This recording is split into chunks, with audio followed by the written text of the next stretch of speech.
जम्मू कश्मीर की सरकार को क्या जरूरत पड़ी कि उन्होंने सरकारी कर्मचारियों के ऊपर प्रतिबंध लगा दिया कि सोशल मीडिया का अगर आप इस्तेमाल करेंगे तो आप सरकार को क्रिटिसाइज करने के लिए, सरकार की आलोचना के लिए, सरकार की पॉलिसीज की आलोचना के लिए आप सोशल मीडिया का इस्तेमाल नहीं करेंगे। आखिरकार जम्मू कश्मीर की सरकार को इस चीज की जरूरत क्यों पड़ी?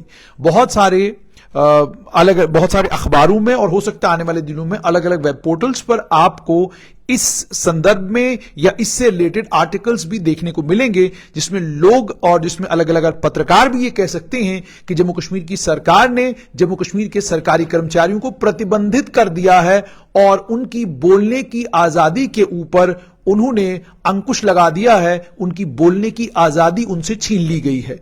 इन सरकारी कर्मचारियों को लेकर यह भी कहा जा सकता है आने वाले दिनों में, क्योंकि जो कानून के अंदर संशोधन किए गए या बदलाव किए गए हैं, इन बदलावों के चलते यह भी कहा जा सकता है कि अब आज के बाद ये सरकारी कर्मचारी इतने गुलाम हो गए हैं कि अपने प्राइवेट वक्त में भी, जब ये सरकारी मुलाजमत में नहीं, 4 बजे जब ये घर चले जाते हैं, उसके बाद अगर इनका दिल करता है कि ये किसी सरकार की पॉलिसी को क्रिटिसाइज करें, किसी सरकार के प्रोग्राम को क्रिटिसाइज करें या किसी सरकारी कार्यक्रम के ऊपर कोई टिप्पणी करें या किसी फोटो के नीचे कोई कैप्शन अगर लिखा हुआ उस कैप्शन को लेकर अपने विचार रखें, इन तमाम चीजों के ऊपर सरकार ने प्रतिबंध लगाया है और अगर ये ऐसा करते हैं तो इनके खिलाफ कानूनी कार्रवाई होगी। और सरकार ने यहां तक कह दिया है कि कानूनी कार्रवाई जब हम करने पर आएंगे तो एक सरकारी मुलाजिम को सरकारी कामों की, सरकार के कामकाज की, सरकारी पॉलिसीज की आलोचना करने के लिए या सरकारी कामकाज पर अभद्र टिप्पणी करने के लिए सरकारी मुलाजमत से बाहर भी निकाला जा सकता है।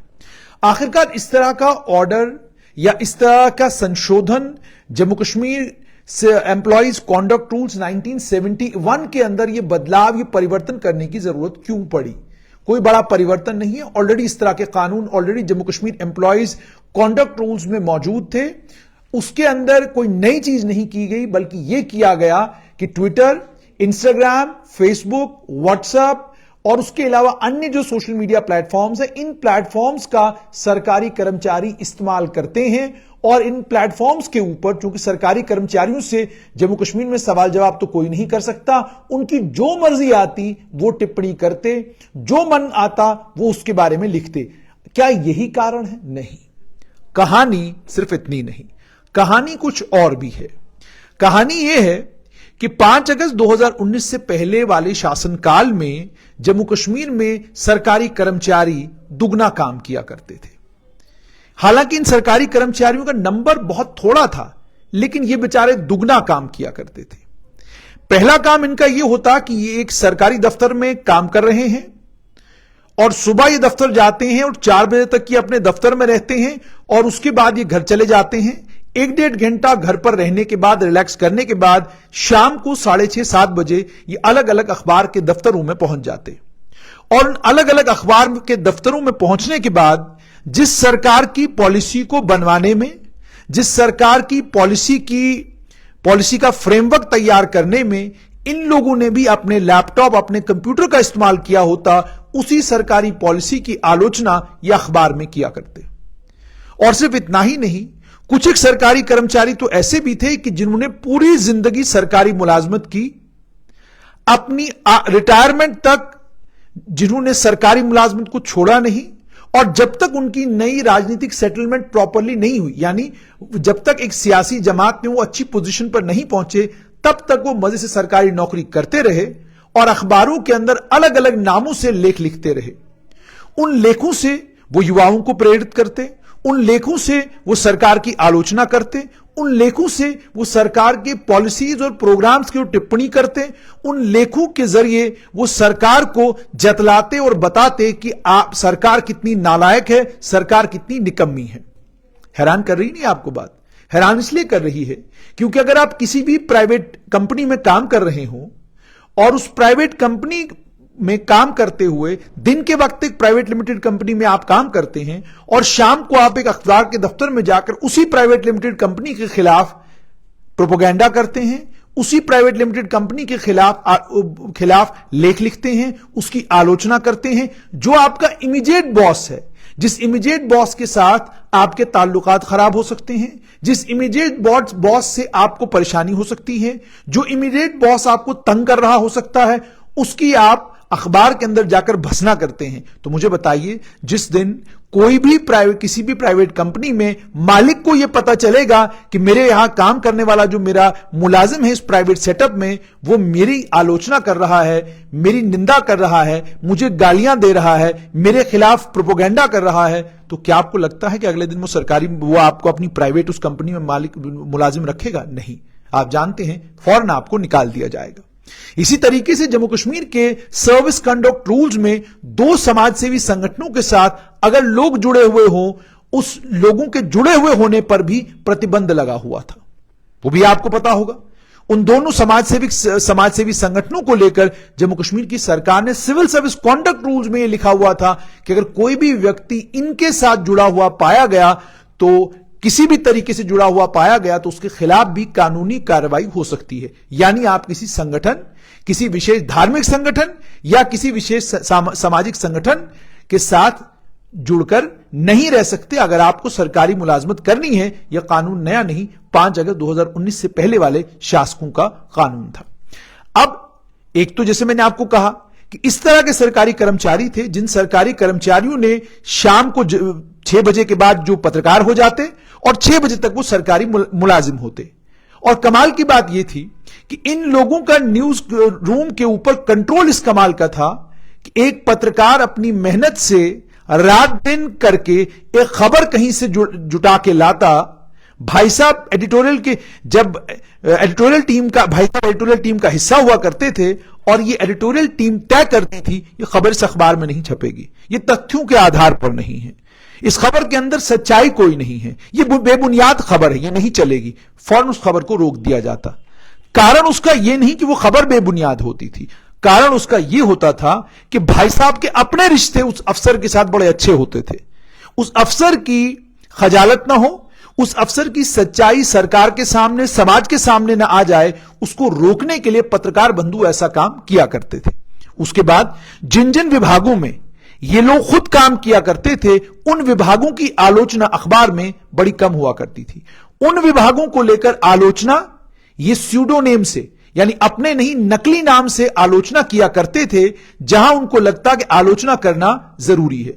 और सिर्फ इतना ही नहीं, जहां पर उनको यह लगता था कि हमारे विभाग की कोई ऐसी खबर है जिस खबर से हमारे किसी विभाग के अफसर को हम जलील कर सकते हैं, विभाग के अफसर की बेइज्जती कर सकते हैं, उसे खुद नहीं करते, उसे किसी के हवाले कर देते और वो उस खबर को छापता, वो उस खबर को करता और करने के बाद अगले दिन सुबह ये मासूमों की तरह बैठ जाते और ये कहा कर देते कि हमें तो पता नहीं खबर छपी कैसे। और उसके बाद चूंकि ये ताकतवर अखबारों के अंदर काम किया करते थे, इसलिए इन लोगों की तूती बोला करती थी। ये होते जूनियर ऑफिसर थे, लेकिन ये सीनियरों के ऊपर भी इनका दबाव अच्छा खासा रहा करता था, रोबदार जिसे कहते हैं वो रहा करता था। और मजा यह भी देखिए कि न्यूज रूमों में काम करने वाले वो लोग, वो पत्रकार जिन पत्रकारों ने अच्छी खासी क्वालिफिकेशन होने के बावजूद सरकारी मुलाजमत नहीं मांगी, जो सरकारी मुलाजिम नहीं बने और अपना पूरा जीवन पत्रकारिता को दे दिया, उनकी बदकिस्मती ये कि उन्हें इनके अंडर काम करना पड़ता था, जो एक तरफ सरकारी मुलाजिम और दूसरी तरफ अखबार के मुलाजिम। अखबार में भी दबदबा उनका और डिपार्टमेंट के दफ्तरों में भी दबदबा उनका।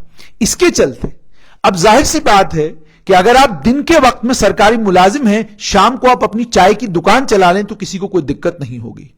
आप दिन के वक्त में सरकारी मुलाजिम हैं, शाम को नाई की दुकान पर आप काम करें, कोई दिक्कत नहीं है।